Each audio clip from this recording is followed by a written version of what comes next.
الحمدللہ رب العالمین والصلاة والسلام علی نبینا محمد وعلی آلہ وصحبہ اجمعین، اما بعد۔ خواتین کے مالی حقوق، اس پہ ہم بات کر رہے ہیں۔ دیکھیں، پہلا ہم نے بات کی ہے کہ عورتوں کے مالی حق میں ہے کہ جب ان کی شادی ہو جاتی ہے تو شوہر کی ذمہ داری ہے کہ وہ نان نفقہ دیکھے۔ اب ہم بات کریں گے کہ عورت کا مالی حق، ہدیہ، ہبہ، یہ عورت کا ایک مالی حق ہے۔ اس سے مراد کیا ہے کہ جب ہدیہ، ہبہ، تحفہ، جب عورت کو کوئی ہدیہ دے، صرف یہ حق عورت کا ہی ہوگا، ٹھیک ہے نا۔ جب عورت کو کوئی ہدیہ دیتا ہے، تحفہ دیتا ہے، تو یہ عورت کا ہی حق ہے، نہ کہ اس کے شوہر کا۔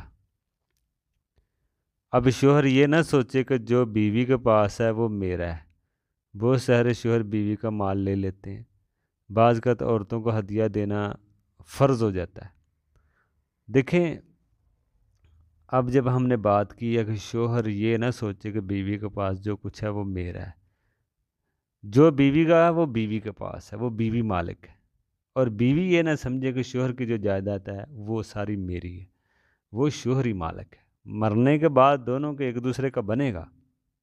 بیوی کا بنے گا شوہر کے انتقال کے بعد، بیوی کے انتقال کے بعد شوہر کا بنے گا، وہ اپنی اپنی جگہ مسئلہ ہے۔ لیکن کوئی حق نہ سمجھے۔ بیوی کو اگر تحفہ آتا ہے، ہدیہ آتا ہے کہیں سے، کوئی وراثت سے، کہیں پہ بھی کوئی ملتا ہے، شوہر کی طرف سے یا باپ کی طرف سے، ماں کی طرف سے، تو وہ بھی مالک ہے۔ یہ ہندوانہ کلچر ہے کہ عورت کسی چیز کی مالک نہیں ہو سکتی، اس نے کیا کرنا ہے پیسہ، یہ ان کی سوچ ہے۔ اسلام میں یہ ایسا نہیں ہے۔ عورت بھی اپنے پاس مال رکھ سکتی ہے تاکہ وہ بھی صدقہ خیرات کرے۔ حالانکہ عورتیں، نبی علیہ السلام نے فرمایا ہے، عورتوں کو میں نے جہنم میں زیادہ دیکھا ہے، اور آپ صدقہ خیرات کرو، یہ عورتوں کے لیے کہا جا رہا ہے۔ اب عورتوں کو کوئی مال دے گا وراثت میں یا اس کا جو بھی حق ہے، تو پھر ہی وہ خرچ کرے گی نا۔ اور عورت کو بھی چاہیے کہ اپنا مال لے، وصول کرے، حق جانے، پہلے سمجھے کہ میرے مالی حق کہاں کہاں پہ رکھے ہیں شریعت نے، پھر وہ اس کو قبول کرے۔ جب قبول کرے گی تو اللہ کے راہ میں صدقہ خیرات کرے گی نا۔ اگر کوئی زیادہ عورت کے پاس مال ہے تو وہ کوئی مدارس بنا دے، مدرسہ بنا دے، کوئی مسجد بنا دے، حج عمرہ کر لے۔ عورتیں اس طرف کم سوچتی ہیں۔ دیکھیں، عورتوں نے اگر کسی نے روزہ نہیں رکھنا ہوتا عورتوں نے، تو وہ فدیہ دے سکتی ہیں کچھ صورتوں میں۔ تو ان کے پاس مال ہوگا تو وہ مالی عبادت کر سکیں گی نا، زکوٰۃ دے سکیں گی۔ تو اس لیے عورتوں کے پاس اگر تھوڑا بہت مال ہوتا بھی ہے تو اس کا ذہن ہی ایسا بنایا جاتا ہے کہ آپ نے مال کیا کرنا ہے۔ عورت کو بھی مال کی ضرورت ہے۔ اللہ تعالیٰ نے دونوں کے حصے رکھے ہیں سورۃ النساء میں، مردوں کے بھی اور عورتوں کے بھی، دونوں کو ضرورت ہے مال کی۔ کوئی یہ نہ سوچے کہ عورتوں نے مال کیا کرنا ہے۔ عورتوں کا ذہن ہی ایسا بنا دیا گیا ہے کہ بس آپ نے کوئی ڈیمانڈ ہی نہیں کرنی، آپ نے شوہر سے مانگنا جو کچھ مانگنا ہے، ٹھیک ہے نا۔ تو یہ ذہنیت جو ہے نا، یہ بنا دی گئی ہے عورت کے بارے میں، اس کو مال نہیں دیا جاتا۔ پھر جب اس کو نہ ماں کی طرف سے مال آنا ہے نہ باپ کی طرف سے مال آنا ہے، تو اس نے شوہر کی طرف ہی پھر دیکھنا ہے۔ اب جب شوہر کہے گا کہ میں نے دوسری شادی کرنی ہے، تیسری کرنی ہے، تو وہ تو کبھی نہیں کرنے دے گی، میرا مال تقسیم نہ ہو، میرے شوہر کا مال صرف مجھ پہ ہی لگے۔ میں نے تو پہلے ہی نہ ماں سے لیا، نہ باپ سے لیا، نہ بھائیوں سے لیا، تو اب شوہر دوسری شادی کر کے تو اس کا مال تقسیم۔ پھر دیکھیں، ایک شریعت کا حکم آپ پہ عمل نہیں نہ کریں گے تو کتنی خرابیاں بنتی ہیں۔ اس لیے جہاں جہاں پہ شریعت نے حصے رکھے ہوتے ہیں، حق رکھے ہوتے ہیں، وہ لینے چاہیے، چاہے اس کو آپ کی حکمتوں کا پتہ ہو یا نہ ہو۔ آپ اپنے لحاظ سے سوچ رہے ہوتے ہیں۔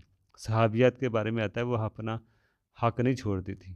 یہ آپ نے صحابہ کے دور میں کوئی ایسی مثال نہیں ملے گی کہ عورت نے اپنا حق چھوڑا ہو، بلکہ کہیں نہیں بھی بنتا تھا تو جا کے لینا شروع کر دیتی تھی۔ حالانکہ بنتا نہیں تھا، آگے مثال آئے گی، بنتا بھی نہیں تھا پھر بھی ڈیمانڈ کر دیتی تھی ہمارا حصہ دو۔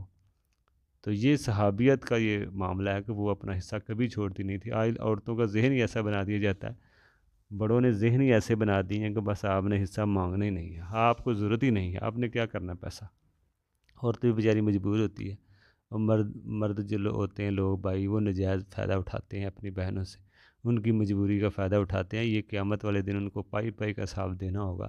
جب ایک بالش زمین کسی کی مارو گے نا، مجبوری سے کسی کا ہتھیال ہوگے، ظلماً ایک بالش 7 زمینے کا توق بنا کے ڈالا جائے گا، صحیح حدیث ہے۔ تو اتنا وزن اٹھانا پڑے گا اپنی یہ بیوی بچوں کی زندگی، دنیا کی زندگی خاطر، حقیر دنیا کی خاطر اپنی آخرت خراب نہ کریں۔ اور عورتوں کو جو حق ہے ہم ان کو دیں۔ اچھا، یہ بات ہے کہ عورتوں کو جب ہدیہ تحفہ دیا جاتا ہے تو ان کا اپنا حق ہے، کوئی اس پہ نظر نہ رکھے۔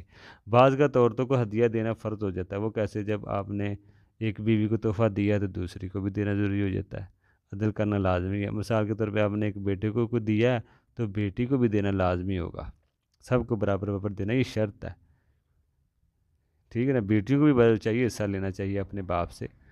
باپ کا یہ بہت بڑا ظلم ہوگا کہ وہ بیٹیوں کو محروم رکھے جائیداد میں اور بیٹوں کو سب کچھ دے دے۔ اکثر دیکھا گیا ہے ماں باپ بیٹیوں سے مائیں معاف کروا لیتی ہیں، اپنے بھائیوں کو دے دے، باپ بھی چاہتا ہے کہ یہ بہنوں سے نہ مانگے، یہ ظلم ہے، ماں باپ کا ظلم ہے اپنے بچوں کی طرح، بچوں پہ۔ دیکھیں ایسے بچے پھر کیا دعا کریں گے ماں باپ کے لیے جب اس کو مال میں عدل نہ کریں گے؟ تو اگر ماں باپ ایسا کرتے بھی ہیں تو بھائیوں کو چاہیے کہ وہ سارا معاملہ سیدھا کریں، ورنہ وہ بھی گناہ گار ہے۔ تو یہ عورت کو ہدیہ تحفہ جو اس کا حق ہے، اگر اس کے ماں باپ بیٹے کو دیتے ہیں تو بیٹی کو بھی دینا پھر فرض ہو جاتا ہے، یا پھر بیٹوں سے بھی واپس لے لیں، کیونکہ بیٹے شرعی طور پہ وہ مالک نہیں بن سکتے اگر جب تک عدل نہ کیا جائے اولاد میں۔ تو یہ دوسرا حق ہے۔ آگے ہم تیسرا حق دیکھیں گے عورت کا کیا رکھا ہے اسلام۔